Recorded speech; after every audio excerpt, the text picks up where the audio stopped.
here are the gold and silver yearbooks.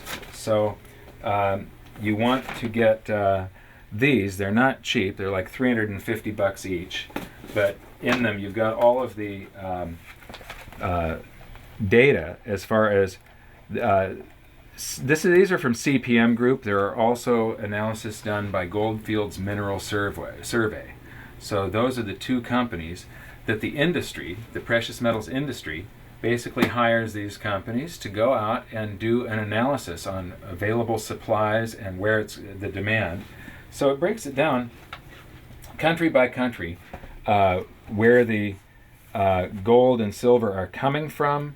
They actually go into the mines, and so a total annual supply, and they've got South African mine supply, other secondary supply, and so very, very detailed. But they go into the mines and the refineries, and they actually get the numbers right there. And then they go into the jewelry producers and silverware producers and so on. And then you got the silver yearbook, and again you've got real detailed analysis, fabrication demand and everything else. And it, he's got a graph here. One of the questions was how do we know how much there is above ground and so on. Well, here's all the silver ever mined throughout history, his calculations on it. Nobody can get exact numbers. It's impossible to do.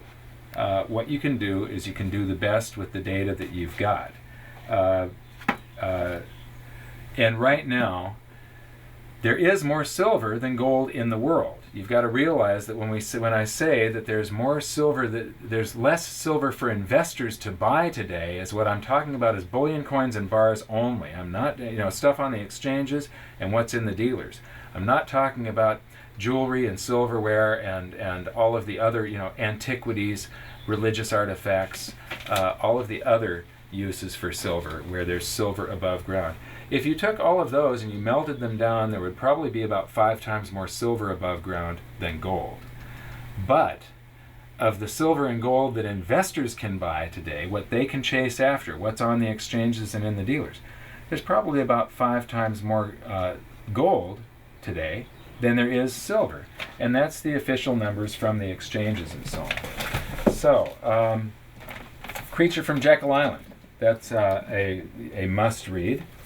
Man, Economy, State. This is Murray Rothbard's magnum opus. This is his great work. So I recommend that. The Dollar Crisis by Richard Duncan, and then his latest book, which I don't have right here, called The Corruption of Capitalism. The Corruption of Capitalism is actually easier to understand than the Dollar Crisis. The Dollar Crisis is quite technical. Richard Duncan is a traditionally trained economist, and he has worked for the World Bank and the IMF. And here he was writing about the dollar crisis that's being created with the pegging of China's currency, and how the export of all these dollars, when we pay people with our own debt, basically, printing all these IOUs, bonds and dollars, it blows bubbles in other areas of the world that eventually pop. And so I highly recommend that, but even more so, The Corruption of Capitalism. The Great Economic Disorder. We've been studying the Weimar Hyperinflation.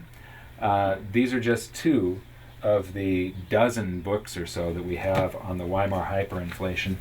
I study them when they're all tabbed like this. That's something that I've read. And I have researchers. I don't do this alone. I have a team. So I have researchers and writers that help me out. I've got several things on the long-term capital management failure. And I also like to do things like I've got The House of Morgan. So a couple of books here on J.P. Morgan. Mellon, the Warburgs, very important. Then I also like some of this got mixed up. I used to have this very, very organized, but people take stuff and put it back anywhere. This actually belongs up with all the other monetary history, but here you've got Alexander Hamilton, and these are all histories of the United States. Here's the Panic of 1907. So I love, love, love monetary history because it just keeps on repeating and repeating. So if you study what's gone on in the past, you can see what's going to happen in the future. Thank you very much. Okay, I found The Corruption of Capitalism. The reason I didn't have it in the bookcase here is because we had sliced the binding off so that I could have it made into a PDF and emailed to me so that I could read it with my computer. And then we had it rebound because it's such a wonderful reference book. So I highly recommend Richard Duncan's Corruption of Capitalism. And this is the investment demand of the 70s bull market. And that drove gold from $35 an ounce to $850 an ounce. So you're talking a factor of 24 times its original price. This huge thing over here, that's the bull market of today, and it's continuing, and it's getting bigger. This is an estimate here for 2010, but I think the estimate is going to be way